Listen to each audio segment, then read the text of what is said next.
Shalom a todos, mais um vídeo para o canal do pastor Antônio Cleito. Desta vez nós iremos comentar a lição de número 10 da Escola Bíblica Dominical de amanhã em todas as Assembleias de Deus no Brasil e também fora do Brasil. Quando os pais sepultam seus filhos. Uma lição que vai tratar sobre a questão, a palavra-chave é sepultar, né? E vai trazer-nos a história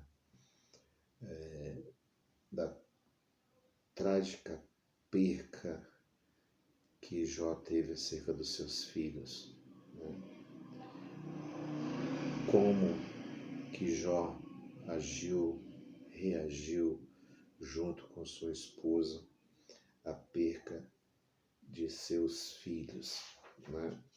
O textuário diz: em tudo somos atribulados, mas não angustiados, perplexos, mas não desanimados, perseguidos, mas não desamparados, abatidos, mas não destruídos. 2 Coríntios 4, 8 e 9. Eu acho que abatidos, mas não destruídos, né? A perda de um ente querido vai abater muitíssimo um pai, uma mãe, sem dúvida. É inquestionável. Temos informação do plano de aula que a perda dos filhos é uma das piores dores, né, que um pai, uma mãe pode enfrentar. Não é fácil. Aqueles que já passaram por isso sabem muito bem a dor que sofre, né? A lição fala no primeiro tópico de Jó, né, a família de Jó. Quem era Jó, a esposa de Jó e os filhos de Jó, né? Deixa eu lhe fazer uma pergunta. Se nós lêssemos o livro de Jó e não tivesse o capítulo 1 e o 2 e nem o capítulo 42, quais informações nós teríamos acerca deste homem, deste personagem de Jó? Não teríamos nenhuma informação inicial e não teríamos nenhuma informação no final, né?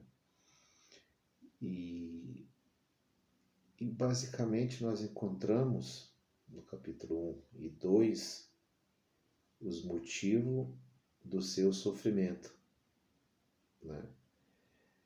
Porque Jó, ele sofreu, mas não sabia o motivo do seu sofrimento, né?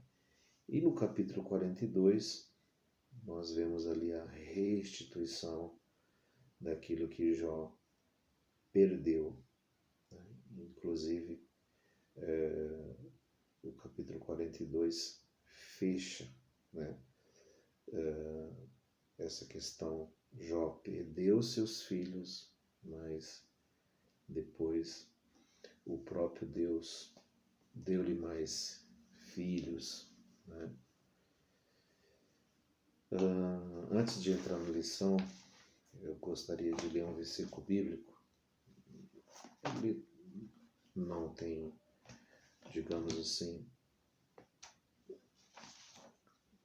esteja talvez fora do contexto da lição, mas eu gostaria de ler esse versículo. Paulo falando aos 2 Coríntios, no capítulo 12, o versículo 14, ele diz assim, quando ele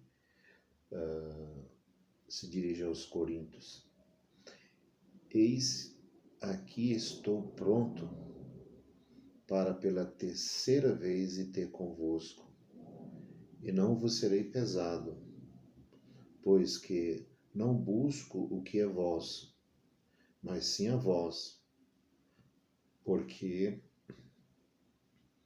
não deve os filhos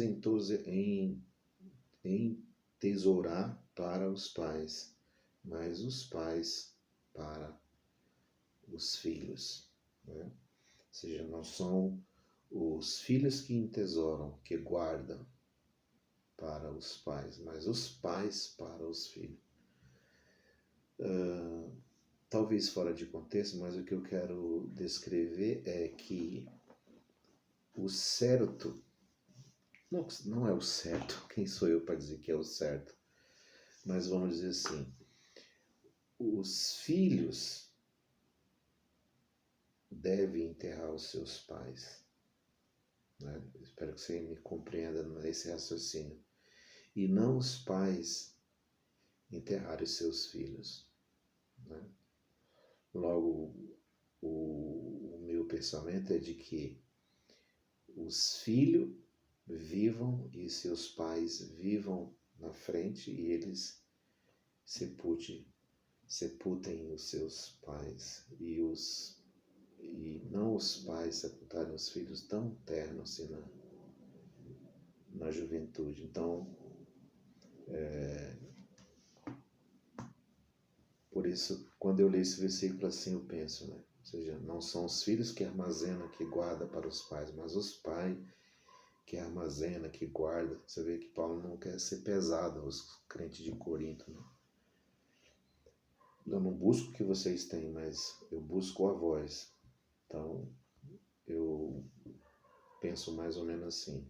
Deus dá o filho, dá o pai e esse final, esse andar vai até o final, filho sepultando os seus pais, não o inverso de pais sepultarem os seus filhos. No meio do caminho existe aí a soberania de Deus, que nós vamos aprender na lição, né?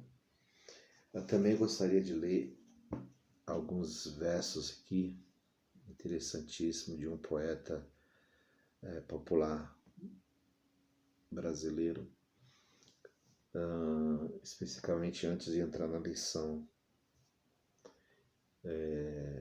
Ele disse o seguinte: se eu conversasse com Deus, iria lhe perguntar: por que é que sofremos tanto quando viemos para cá? E que dívida é essa que a gente tem que morrer para pagar? Perguntaria-lhe também como é que ele é feito, que não dorme, que não come, assim vive satisfeito? Por que foi que ele não fez a gente do mesmo jeito? Porque existem uns felizes e outros que sofrem tantos. Nascemos do mesmo jeito, moramos no mesmo canto. Quem foi temperar o choro e acabou salgando o pranto? Leandro Gomes de Barros, um poeta popular, escrevia cordéis, né? E aqui nós vemos a expressão dele, nós vemos a morte presente nesse poema, nós vemos o pranto, o choro, nós vemos algumas perguntas nesse poema, né? Jó, nós já sabemos que é um homem íntegro, viveu século 25, 28 antes de Cristo, ele é antes de, segunda lição, antes de Moisés, antes até mesmo de Abraão, e foi um homem totalmente justo, né? tópico, o primeiro fala da sua esposa e alguns, devido à ação dela,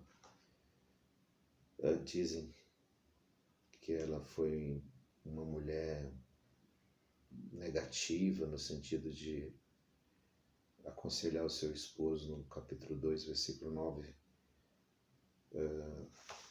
porque ele não amaldiçoava a Deus e viesse a morrer, né? Mas imaginemos nós na condição dessa mulher, dentro dessa tormenta, em meio a essa prova, em meio a tanto sofrimento, e o que ela e o Jó estavam enfrentando, né? Nós vemos que ela seguiu ao lado de Jó até o final, né? Os filhos de Jó, nós sabemos inteiramente como que Jó procedia com seus filhos, certamente ensinava, né? Não abriu mão, era um pai zeloso, um pai íntegro, um pai amoroso, e de repente veio a enfrentar a perda dos seus filhos de forma trágica, né? De forma muito trágica, ele perde os seus filhos assim, de repente o luto chega na vida de Jó. O tópico 2 da lição diz: lidando com a morte dentro da família. Não é fácil. Não é fácil. O parágrafo 1 diz: Jó e a sua esposa foram surpreendidos pela morte dos filhos. Você imagina? Uma família feliz, uma família andava nos caminhos de Deus. Jó ensinava, né, certamente princípios para os seus filhos, e de repente, né, chega a informação de que os seus filhos estavam mortos, né? Razão para a tristeza do luto de Jó e de sua esposa, né?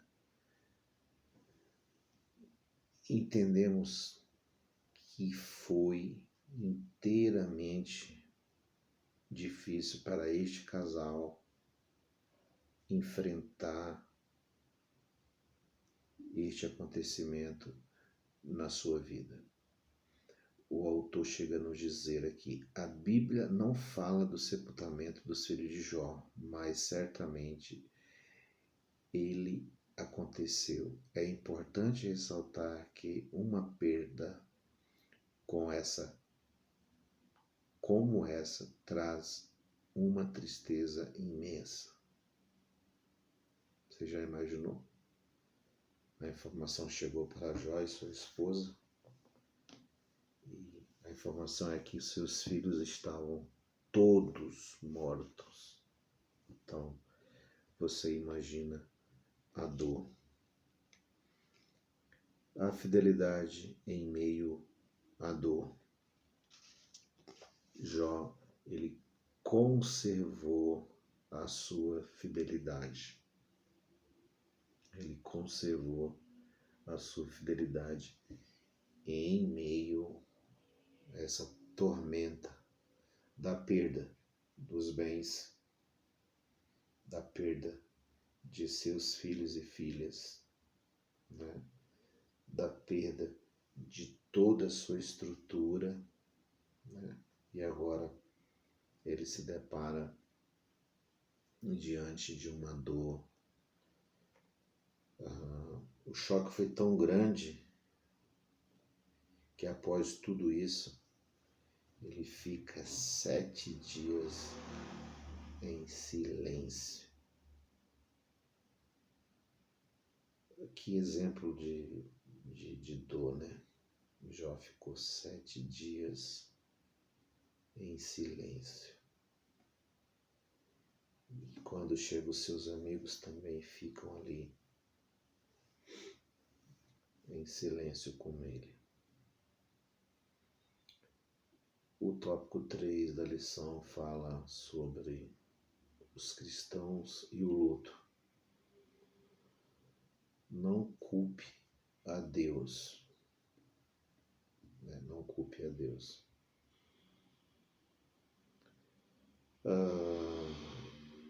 Essa questão de luto ou de morte, muitas vezes ela não... O ser humano ele não tem essa... Ele não veio com essa formação de resistência, de ser, vamos dizer assim, forte diante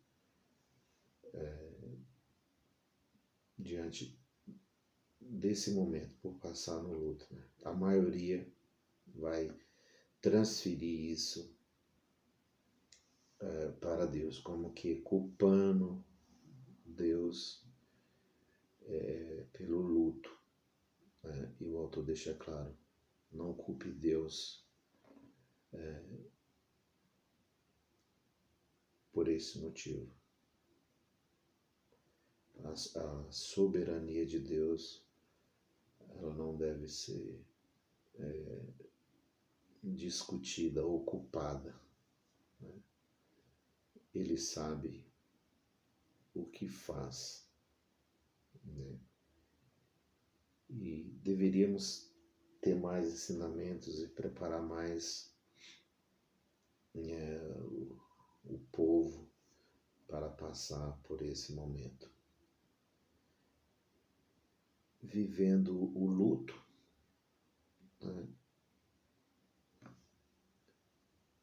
Ele existindo, a gente tem que viver erguido diante de Deus.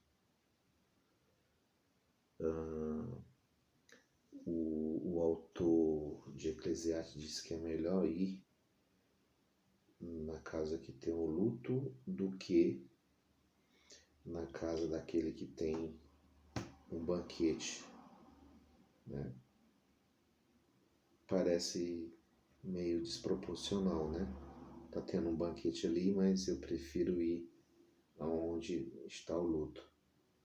E aí está a reflexão, porque ali você sabe que este é seu fim. Né? Adão, ele foi avisado, não coma da árvore do conhecimento do bem e do mal, porque no dia que comer, certamente morrerá. Né? E nós herdamos de Adão essa morte. Né?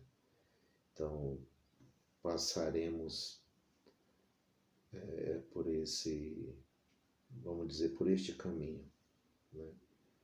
Ou seremos arrebatados vivos aqueles que alcançarem a volta de Jesus Cristo, pois nós o aguardamos. Né? Mas vindo existir o luto, nós temos que enfrentar ele de cabeça erguida. Não é fácil, certamente, temos que ter essa noção que não há facilidade. Né? Para isso, o companheirismo, né? A força que vem de fora na casa do luto vai fortalecer os membros a continuarem a carregar este fardo para frente. Mantenha a esperança, né? Que é a esperança da ressurreição, a esperança do reino vindouro, a esperança da volta de Jesus, né? Quando ele voltar, os que dormem, os que morrerem em Cristo, ressuscitarão. Né? Ressuscitarão. Né? Então há uma esperança. Né? Há essa esperança. Né? Ela não é, vamos dizer assim, uma esperança falsa. Ela é verdadeira. O apóstolo São Paulo diz lá em 1 Coríntios que se esperarmos Cristo somente nesta vida, somos os homens mais infelizes da terra. Então, há a esperança e a certeza de vida eterna. E lá nesta vida não haverá mais luto, não haverá mais luto, haverá a vida eterna. Glória a Deus. Né? Teremos vida eterna e nunca mais provaremos o choro, o luto, a partida de um ente querido próximo, principalmente sendo filhos, né? Porque os filhos são bênçãos, que nem eu li lá em 2 Coríntios 12, versículo 14, né?